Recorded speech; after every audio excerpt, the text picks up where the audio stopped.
Bueno, hace ya más de 4 años podríamos decir que con la conferencia de Aiete y el alto el fuego de ETA, alto el fuego definitivo, comenzó esta fase del proceso de resolución del conflicto vasco. Y han sido 4 años en los que pues constantemente ha habido iniciativas políticas de todo tipo por la parte vasca, podríamos decir, tanto por la izquierda abertzale como por otros agentes políticos y sociales,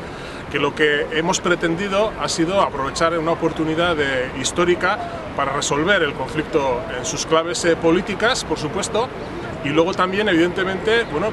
atender a una realidad, que es el hecho de que tras tantos años de enfrentamiento violento, enfrentamiento armado,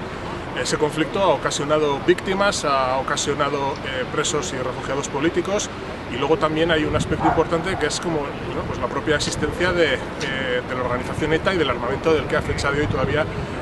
dispone, ¿no? Ese paquete, entre comillas, nosotros lo llamamos consecuencias del conflicto, y es algo que nos parece fundamental a la hora de poder hablar de cualquier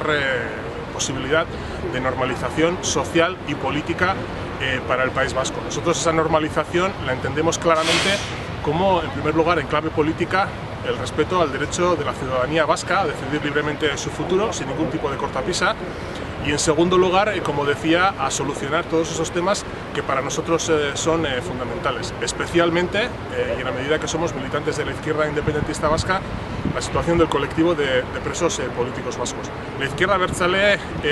a día de hoy, como ha hecho históricamente, sigue abogando por la libertad de todos y cada uno de los presos políticos vascos, en la medida que consideramos que no hay normalización política y social posible, no la hay, y no es una opinión, es un hecho objetivo, pensamos, no la hay si se mantienen personas privadas de libertad por motivación política. Nosotros apostamos por implementar vías políticas, acuerdos institucionales y de cualquier tipo para que la libertad de todas las personas presas sea una realidad. Queremos hacerlo en la mayor brevedad de tiempo posible, incluso aprovechando la legislación penitenciaria vigente en estos momentos. Pensamos que hay que diferenciar entre lo que es la legislación penitenciaria, que da posibilidades para juego hoy, inmediatamente, y otra cosa es la interpretación política interesada que se viene realizando en los últimos 20 años en favor de un esquema político, que es el esquema político español, que tanto el Partido Socialista como el Partido Popular han venido defendiendo, y que se basa fundamentalmente en vulnerar derechos humanos básicos y derechos también contemplados paradójicamente en la propia legislación penitenciaria española. Y por lo tanto pensamos que se pueden dar pasos desde hoy, y desde hoy, si hubiera voluntad política, se podría abordar un esquema de puesta en libertad, de excarcelación de los presos políticos vascos. Para ello consideramos que es fundamental la presión política, la presión institucional, pero sobre todo la presión social, la movilización social que acompañe y que visibilice constantemente, como hace esta movilización que todos los años se viene celebrando en enero, esa mayoría social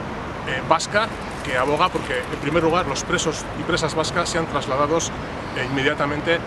a cárceles radicadas en territorio vasco para abordar desde esa situación un proceso de excarcelación. Nosotros pensamos que eso es posible. Pensamos que cuando la mayoría de un país defiende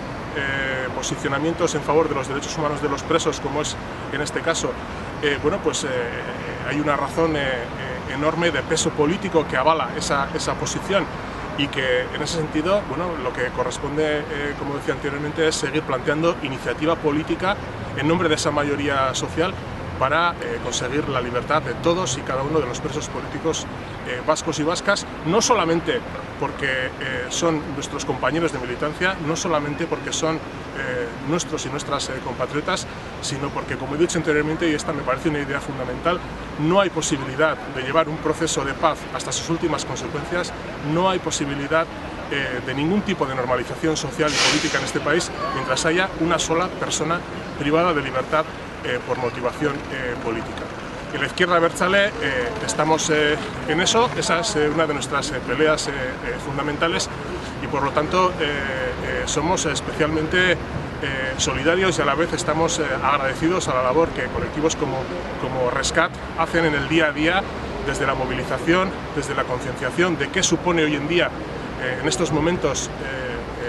y en el Estado español, en Euskal Herria, en Cataluña, ser preso político, ser presa política, y queremos mandaros, por lo tanto, como decía, un abrazo solidario. Ánimo eta aurrera, lortuko dugu.